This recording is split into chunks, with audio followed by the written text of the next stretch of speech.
Hot take. A lot of FAISS benchmark wins are really config wins, not system wins. Exactly.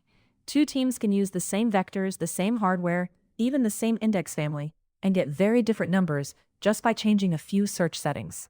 So when a RAG team says, we tested retrieval and this setup crushed the others, your first reaction should be what? Show me the knobs?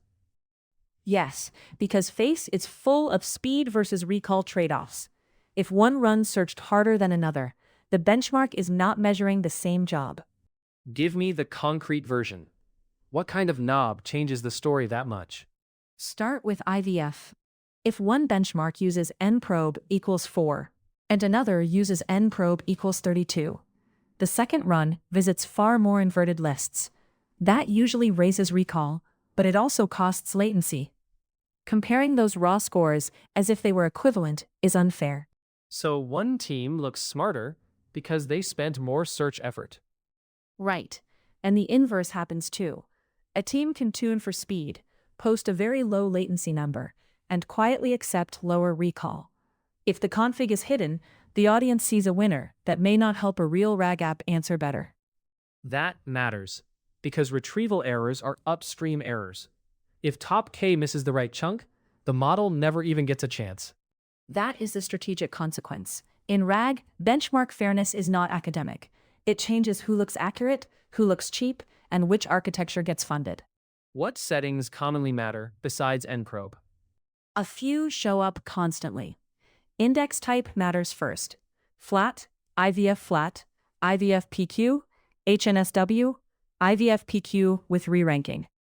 Then search parameters like nprobe for IVF, EF search for HNSW, and whether you do a second stage re-rank on exact vectors. And training choices too, right? Because FAISS indexes are not just search settings. Exactly. For product quantization, code size, number of subquantizers, bits per code, and the amount and quality of training data all affect recall. The number of IVF centroids matters. Metric choice matters too, inner product versus L2, especially if vector normalization is inconsistent. Let me test that with a scenario. Say two teams benchmark the same million chunk corpus for a support bot.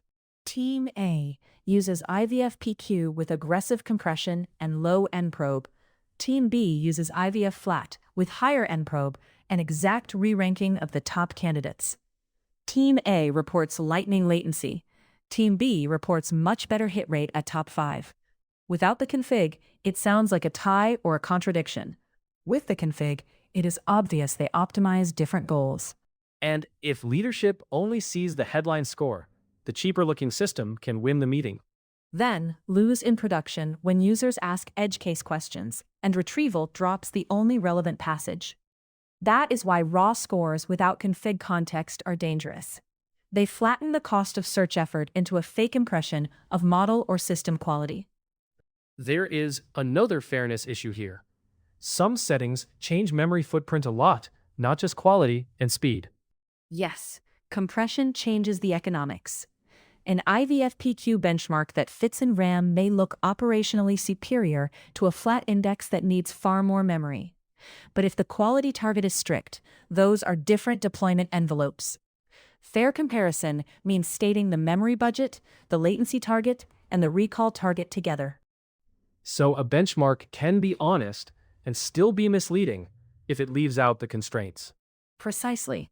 Honest numbers are not enough. You need enough context to know what was traded away. FAISS makes trade-offs explicit. Benchmarks often hide them in defaults. Defaults are a quiet source of chaos, right? People assume a library default is neutral. There is nothing neutral about a default and approximate nearest neighbor search. A default is just one point on a trade-off curve. If one team tuned and another used defaults, the benchmark is measuring tuning effort as much as retrieval design. Give me one practical example a programmer building RAG can use this week. Run a small sweep instead of one benchmark point. For IVF, keep the dataset and embeddings fixed. Then test nprobe values like 4, 8, 16, and 32. Record recall at top 5, latency P95, and memory. If you use PQ, also note code settings and whether you re-rank exact vectors. That single table is far more informative than one braggy score. because then you can see the frontier, not just a cherry-picked point. Exactly.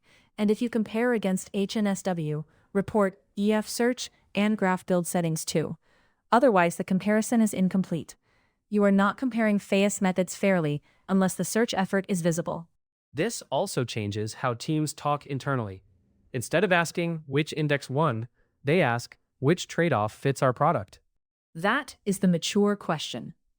For a customer support RAG system, you may buy more latency for higher recall. For an autocomplete tool, you may cap latency hard and accept some loss. The benchmark should mirror that product reality, not hide it. So the real danger is not bad math. It is false confidence. Yes. In FAISS, a score without settings is not a verdict. It is an incomplete sentence.